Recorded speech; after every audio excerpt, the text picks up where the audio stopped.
It's a pleasure and an honor to be back here in Coryell County. Last time I was here was for the fish fry, and I was kind of upset when they told me they weren't going to have that fried catfish this time. Being from down south. Sorry. Okay. Can you hear me now? But it's good to be back here at Coryell County. Of course, it wasn't a fish fry, but anytime I get a chance to be here with you all. Once upon a time, I was the guy that used to keep you all awake when I was MLRS Rocket Artillery Commander down in the 4th Infantry Division at Fort Hood. Of course, it wasn't Fort Hood, the great place. It wasn't so much the impact, it was that loud boom when that rocket went off. But I want you to know one thing. And you should always remember that. Fort Hood is the largest military installation in the world.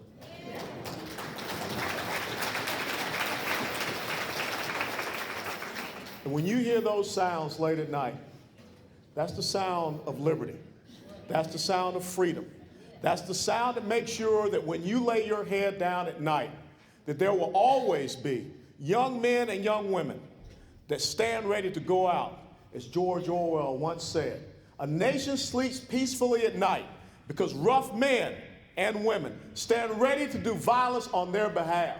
And I think one of the most important things we need to make sure that we need to send a message to the Taliban that, we put our name of the United States of America on a piece of paper, but if you act crazy one more time, we're going to kick your ass, all right?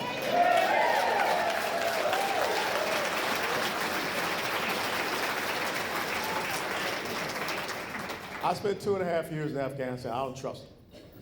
But I trust this president to do what he is supposed to do to keep America safe. And I believe that there's anyone that will put the hammer down on our enemies, it's President Donald Trump. So thank you for supporting him. Ladies and gentlemen, we are in the ideological civil war of the United States of America. There is no doubt about that. And when you look at the fact that we're now finished up with our early voting, Super Tuesday is going to come around, we need to send a message from the state of Texas that the Republican Party in the state of Texas is awake. We need to have the largest turnout that we have ever had in the state of Texas for Republicans. Because right now, the state of Texas is something that they believe that they can attain, something they believe that they can grasp. How many people here are law-abiding legal gun owners?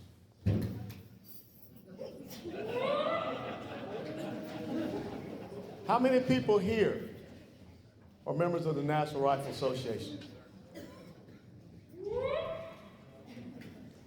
How many people here are members of the Texas State Rifle Association? Did you notice this? Did you see that? I just came from Waco, Texas. And it was the Texas State Rifle Association annual meeting. There was probably about this amount of people at the annual meeting of the Texas State Rifle Association. That's your association. That's your association that believes that an armed individual is a citizen, an unarmed individual is a subject. And what I want to talk to you about tonight is the most important right that you have as a citizen in the United States of America. That is your Second Amendment right. Because if you don't understand, a lot of people are upset about this coronavirus, but actually if you do the analysis and the numbers, there have been more people that have died because of the common cold, because of the flu, than this whole thing with the coronavirus. But there is a more dangerous virus that is spreading across the United States of America. That's a virus that wants to disarm Americans. I want to share with you a couple of quotes as the basis for what I want to talk to you about tonight. The first quote: "The world has never had a good definition of the word liberty, and the American people just now are much in want of one. We all declare for liberty, but in using the same word, we do not all mean the same thing. With some, the word liberty may mean for each man to do as he pleases with himself and the product of his labor. While with others, the same word may mean for some men to do as they please with other men and the product of other men's labor. Here are two not only different but incompatible things called by the same name, liberty. And it follows that each of the things is by the respective parties called by two different and incompatible names, liberty and tyranny. Abraham Lincoln, April the 18th, 1864 in Baltimore, Maryland. Freedom is never more than one generation away from extinction. We didn't pass it to our children in the bloodstream. It must be fought for, protected, and handed on for them to do the same. Or one day we will spend our sunset years telling our children and our children's children what it was once like in the United States of America, where men were free. If there's one thing you need to understand about the United States of America, the United States of America was founded because our founders understood what it meant to be armed. On April the 18th of 1775, everybody knows, well, some people don't know because they don't teach history, they don't teach civics too much anymore in our schools, but most Americans do know about Paul Revere's night ride. And Paul Revere's night ride was all about the landing of the British and going out and sounding to arms, call to arms. Well, what was the mission of the British when they landed in Boston Harbor? Their mission was to march in toward Concord, Massachusetts, because the intelligence said that the Sons of Liberty had a weapons and armaments factory in Concord, Massachusetts. That's what Paul Revere was warning them for. The British column marched on in, and at a place called Lexington Green on April the 19th of 1775, armed men came out of their homes. Armed men came out of taverns. Even ministers came out, and they stood there on that incredible green field where I had stood. And they fired a shot that was heard around the world, Sergeant Major. They fired a shot that enables us to sit here today in the longest running constitutional republic. They found their courage because they refused to be subjects, Sheriff. They wanted to be citizens. They wanted to be free men and free women. They didn't stop the British column. Of course, they marched on to Concord. They had bought enough time for them to reposition everything. But as the British were leaving, trying to go back to Boston Harbor, those Sons of Liberty met them at Concord Bridge. And they showed them how committed they were in not being subjects anymore. This country, when you understand all of those First Amendment rights, those are passive rights. The freedom of religion and the free exercise thereof, the freedom of speech, the freedom of the press, the right to assemble, the right to petition your government for redress of grievances. They don't exist unless there's a Second Amendment. That's what our founders knew. That you can have all of these rights supposedly, but tyranny will show up because some people believe that liberty means they can come down and they can do as they say with you and the product of your labor. And if you're not paying attention, what Abraham Lincoln talked about in that quote is exactly what you hear. Every single Democrat presidential debate, they're not talking about your liberty. They're not talking about your freedom. They're not talking about your individual rights, your individual sovereignty. They're talking about tyranny. They're talking about how government can come down and do as they please with you and the product of your labor. There are some people that say that you can vote yourself into socialism, but you got to shoot your way out of it.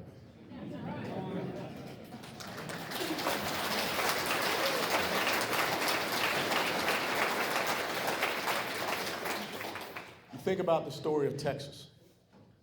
There's a little bumper sticker that some of us have, Chairman. That bumper sticker came from October the 2nd of 1835. A little place down kind of south, east away from San Antonio, called Gonzales. Mexican cavalry shows up. They want their cannon back. But men came out of their homes. Men took the field just like those founders did, taking the field at Lexington Green. And they raised the banner. And the banner said just 4 simple little words: come and take it. You know what's the beauty of that saying? It's not just a bumper sticker slogan. It has to be how you live your life here in the great state of Texas. But if you're a student of ancient history, you know that there was a battle in 480 BC when men of Greece stood there, men who represented liberty and freedom and democracy, and they faced down tyranny. The battle was called Thermopylae. And Leonidas, the king of the Spartans, had only 300 of his personal guard with him. And on the first day of the battle, Xerxes and the Persians, 1,000,000-man army, turned to Leonidas and said, "Lay down your weapons, Spartans." And maybe y'all know the response of Leonidas, just 2 words in Greek. Molon lave. Come and take is the translation of those words. See, every time liberty faces tyranny, tyranny always must, first and foremost, disarm liberty. Take away their ability to defend themselves. When Ronald Reagan talking about freedom has to be protected, that it's only 1 generation away, I want you to think about a country that was once one of the most prosperous nations in the Western Hemisphere. A country that has more oil reserves than Saudi Arabia. That country is Venezuela. And in 2011, when the socialist dictator Nicolas Maduro took power in Venezuela, one of the first things he did was to ban private gun ownership. And so now the people in Venezuela are disarmed. So they have no right to petition their government for redress of grievances. They have no freedom of speech. They have no freedom of the press. They're starving. They're eating their pets. They're going to the zoo to kill animals. They're drinking water out of sewers. They're dying in the hospitals because there's no medical supplies. All because they can't defend themselves. Now you're sitting here saying, okay, Colonel, what does Sam Hill that got to do with us and the Texas State Rifle Association? If you have not been paying attention, I'm sure y'all kind of sick of all those dadgum Michael Bloomberg ads that have been running all over the TV. But last week, Wednesday, Michael Bloomberg's organization, Every Town for Gun Safety, said that they're going to spend $8 million in the state of Texas to run anti-Second Amendment candidates to take over the Texas State House. We're only 9 seats away from the Democrats having control. Here in the state of Texas, where we believe in come and take it, Michael Bloomberg and his organization is thinking about doing the exact same thing that happened to the people of Virginia when they woke up in November of 2019. I want you to just think about this. And in Virginia, Bloomberg only put in $2 million. And with just $2 million, Michael Bloomberg flipped the state that gave us our first president, George Washington. Michael Bloomberg flipped the state that gave us our 3rd president, the man that wrote the Declaration of Independence. With just $2 million, Michael Bloomberg flipped the state that gave us our 5th president and the author of the United States Constitution, where you find the Second Amendment in your first 10 amendments, which are your Bill of Rights.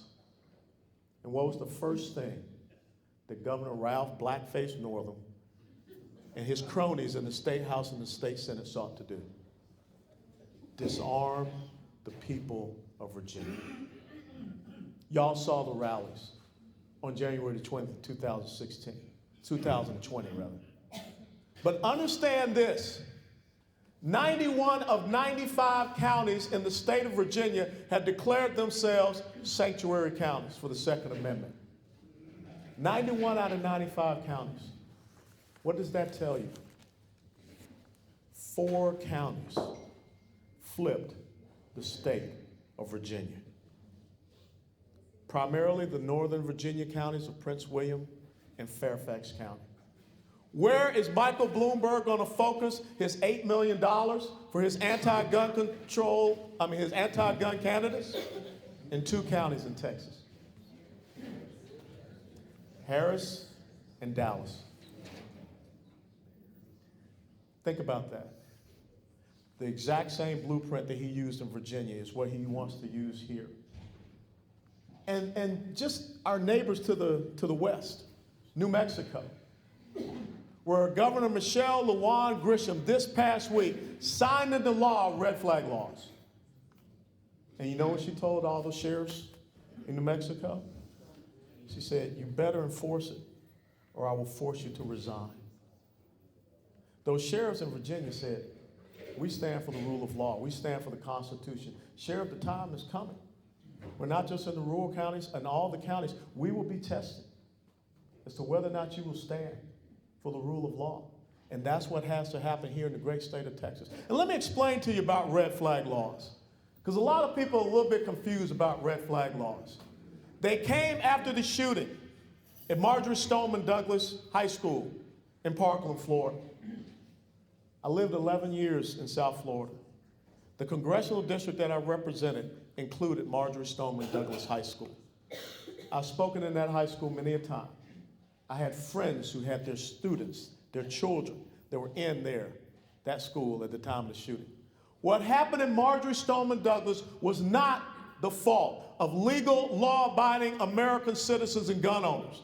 It was the fault of government. It was the failure of law enforcement there in Broward County.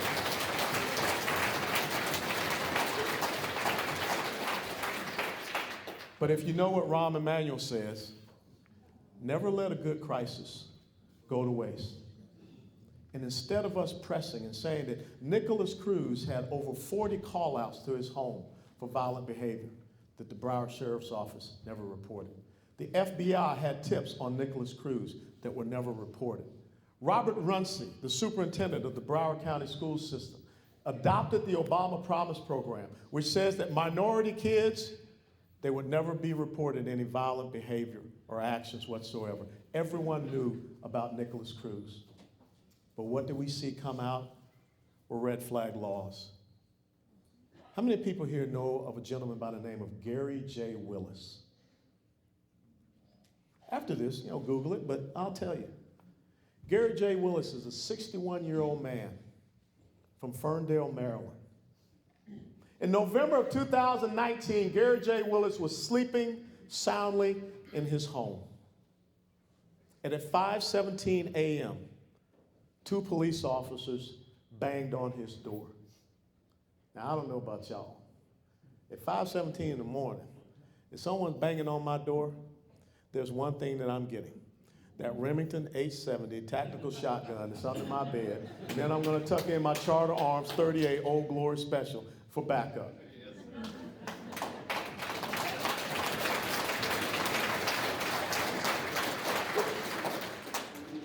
That's exactly what Gary J. Willis did. He armed himself. He went to the door and found 2 police officers that demanded he surrendered his weapons. He didn't know who they were, light shining in his face. He raised his weapon. The police officer shot 61-year-old Gary J. Willis dead. An innocent man had done nothing wrong. But the police officers had an anonymous red flag protection order that was filed against him. And to this day, no one knows who the 2 police officers are that shot Gary J. Willis, a 61-year-old innocent man in Ferndale, Maryland, November 2018. No one has seen the red flag protection order. No one knows who instituted the red flag protection order. You want to talk about how you lose your liberty? The red flag protection order. But yet, slowly but surely, that virus is spreading all across the United States of America. 16 states have it. If you think that that could not happen here in Texas, call someone that you know in Virginia and ask them what it's like to live under the tyranny of 4 counties that dictated the political atmosphere. Call one of the sheriffs up there in those 91 of 95 counties that are standing strong for the Second Amendment We've got to be awakened here in the great state of Texas. Because the thing is that socialism is not something that anyone accepts freely. Look, think about it. Who wants to sit around and have Bernie Sanders take away your money? Who wants to sit around and have Bernie Sanders say you're going to all be on the same health care system, which means Medicare, medical care for no one? Who wants to sit around and watch your resources, the things that you have worked hard for, be given to someone else? Abraham Lincoln warned us about this. And here it is right before us. Now, I know Joe Biden won the South Carolina primary, but that's about it for old Joe, okay? Because come Super Tuesday, we're going to see who that front runner is going to be. And I would have never thought any of us here that served in uniform as soldiers, sailors, airmen, Marines, or Coast Guardsmen, none of us would have ever believed that we would see an avowed socialist running to be the president of these great United States of America. In 1985, when I went through Checkpoint Charlie, and when I went over to East Berlin, I understood why I was a soldier. I understood why I was standing on freedom's ramparts. When I saw tyranny, when I saw the depression, the despondency, the dejection on the faces of those people over there because they were not citizens. And if the exact same thing were to happen here in the United States of America, where do people run to for safe harbor away from the dictators and the tyrants that are out there? I mean, you think about Bernie Sanders standing up and saying how Fidel Castro was a great, cheeky little fellow and how that Cuban Revolution was a fantastic thing. I mean, after all, he did teach those kids how to read after he murdered their mothers and fathers and imprisoned them because they didn't have the ability to defend themselves. Ladies and gentlemen, I have never seen a clear delineation about where we can go in these great United States of America and also in this great state of Texas. The enemy is not at the gates. They're in our gates. Now, I know it's good and safe out here in Coryell County, maybe in Hill County, maybe over in Hamilton County.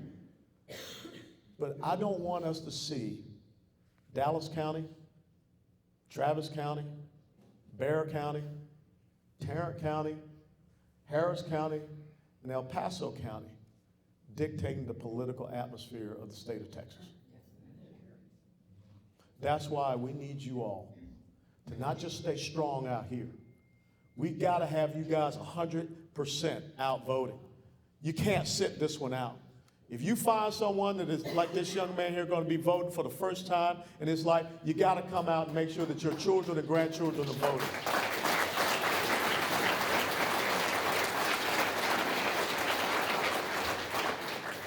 We've got to go behind the enemy lines in these counties. We've got to start making sure that we keep Texas as it is. I've said this before. I think one of the critical things that we have to do, instead of us talking about how we keep Texas red, you need to go out there and ask someone, what does it mean to turn Texas blue? Does it mean that you want to disarm us? Because that's what Michael Bloomberg's organization is talking about. Does it mean that you want to take the 10th largest economy in the world, which is the state of Texas, larger than Russia, larger than Canada, and what do you want to make it like, Venezuela? Cuba? When you look at all the incredible medical advances that you have here in the state of Texas, what do you want to do with that? We have got to force them to define who they are. You got to bring them out of the shadows. Texas is so important to the future and the legacy of the United States of America. Texas is on its own electrical grid. The United States of America would not be energy independent if it weren't for the innovation and the ingenuity here in the great state of Texas that it has us now being a net exporter of oil and gas resources. But in the twinkling of an eye, someone can come along and take it away from you. Here's your challenge, because I never think you should give a speech without giving folks some marching orders. You got to go out and find 5 people that don't think and believe as you do. and you got to get 3 out of that 5. You get 3 out of 5. Every one of these candidates that got up here, they'll tell you 3 out of 5 is 60%. 60% of the political race is a landslide. A landslide starts with each and every one of us. We've got to take over our homes, our communities, our churches. We cannot be afraid anymore. We got to stand for something, or else, like my mom said, we're going to fall for anything. No one in Texas should want to see Michael Bloomberg dump $8 million here to disarm Texas, to run candidates that will disarm Texas. And the other thing that's so important about Texas, 3 new congressional districts after this next round of redistricting. In 2018, Texas picked up 567,000 new population.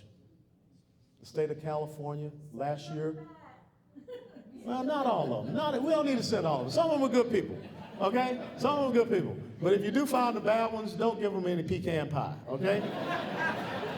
I'm sorry, I say pecan. I'm from Georgia, okay? Y'all are upper class people. Y'all say pecan, okay? The state of California last year lost almost 200,000 in population. They're losing a congressional district. But if we don't start engaging people that are coming into the great state of Texas and getting them to understand what makes Texas great, what makes Texas unique, we don't get them to understand what Texas independence is all about. Texas independence is not something physical. It's about a mentality. It's about a political, cultural, and economic independence. It's about a swagger. When I was in Afghanistan, I told you I was in Afghanistan. I'm in daggum Kandahar City. And I see a little Afghan boy with a Dallas Cowboys t-shirt. Yeah? Even in Afghanistan, they knew about that daggum Lone Star. Because it carries an aura about it. And that's what you must engage people with. Then I need you to talk to your children and grandchildren. No child or grandchild here in the great state of Texas should fall for this foolish message of free. Remember this. If there's anything that I said tonight, remember this, please. Free does not equal freedom. Free equals economic enslavement. You know why I know that? Because I grew up in the inner city, and I have seen what free has done to what used to be a proud community in the United States of America. And the last thing I want you to do is to tell the history of Texas. 184 years right now. 185 guys were just down the road. And they were standing on freedom's ramparts so that we can be here. I went to the University of Tennessee. There were some Tennesseans there. I was born in Georgia. There were some Georgians there. I'm a former member of the United States House of Representatives. There was a former member of the United States House of Representatives that was there. They came here because of the words that were spoken on October the 2nd of 1835 that said, come and take it. It wasn't just about a cannon. It was about that mentality of freedom and independence. And when you look at your young people today, just remind them that the person that led those 185 was only 26 years of age, William Barrett Travis. That's the type of millennial that we want in Texas. Not no man bun, safe space, snowflake, gender confused, mama's boy. But if you ain't preaching it in the house, that's what they grew up to be. Remember what it says in Proverbs 22:6, because tomorrow's Sunday. When you train up a child, Pastor, in the way that they should go, when they grow old, they shall not depart from it. We stand here because of giants that walked before us. Giants that knew, as John Adams said, an armed man is a citizen, an unarmed man is a subject. Everything else is inconsequential if you ever lose your right to keep and bear arms. that shall not be infringed. If you're not a member of the Texas State Rifle Association, become a member of the Texas State Rifle Association. That's your association. You know why the rally happened in Virginia? It wasn't because of the National Rifle Association. It was because of the Virginia Civil Defense League. We got to stand up, and I know that you will. God bless you all, and if you got any questions, I'm happy to answer. But thank you for being here. Thank you. Thank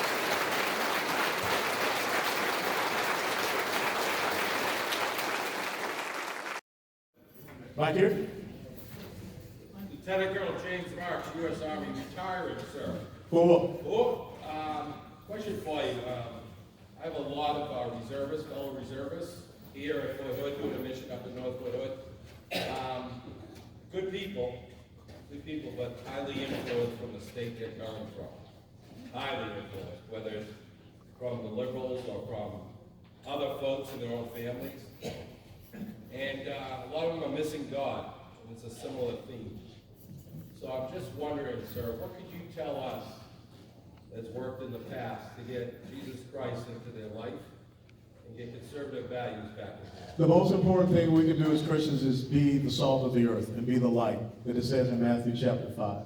And if we don't have that flavor of salt, that preserving flavor of salt, then we should be cast out.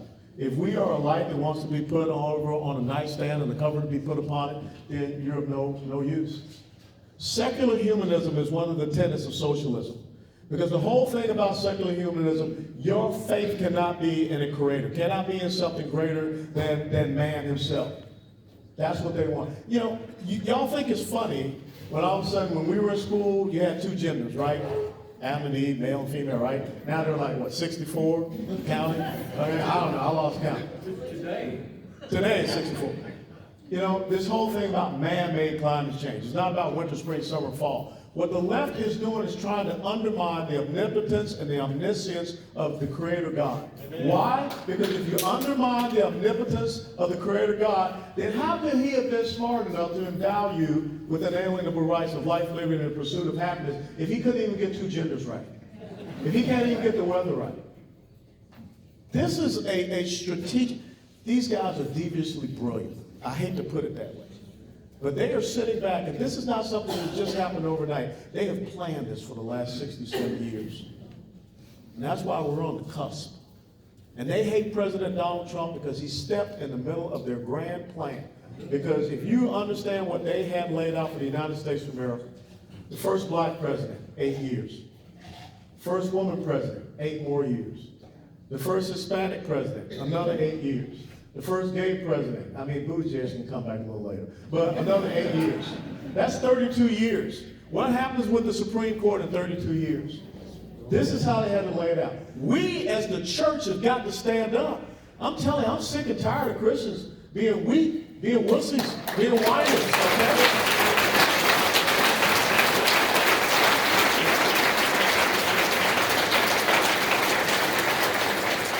Who would have ever thought in our lifetimes a Christian would have to go before the Supreme Court just because he didn't want to bake a daggum cake?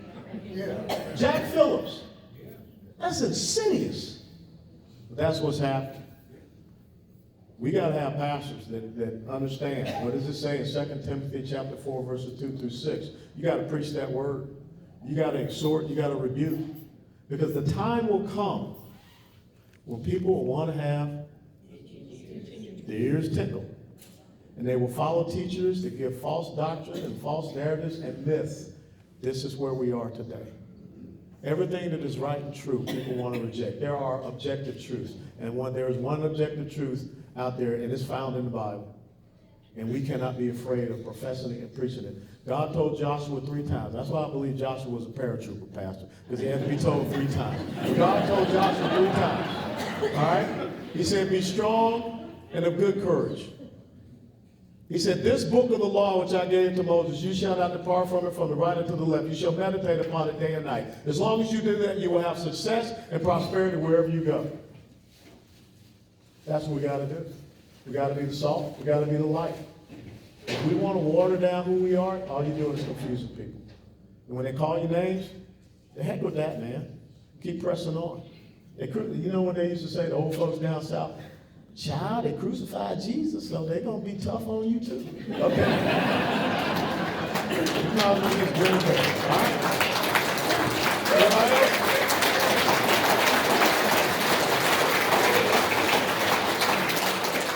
Anybody else? Look, this is a fight worth fighting. Amen. Your life is not defined upon what you achieve and accomplish yourself. Your life is defined upon what future generations remember you for. We remember the men at the Alamo. We remember the men at Gonzales. We remember San Jacinto and them whooping Santa Ana in 18 minutes because they enabled us to be here today. It's time to stand up and be counted. With God before us, Who can be against us?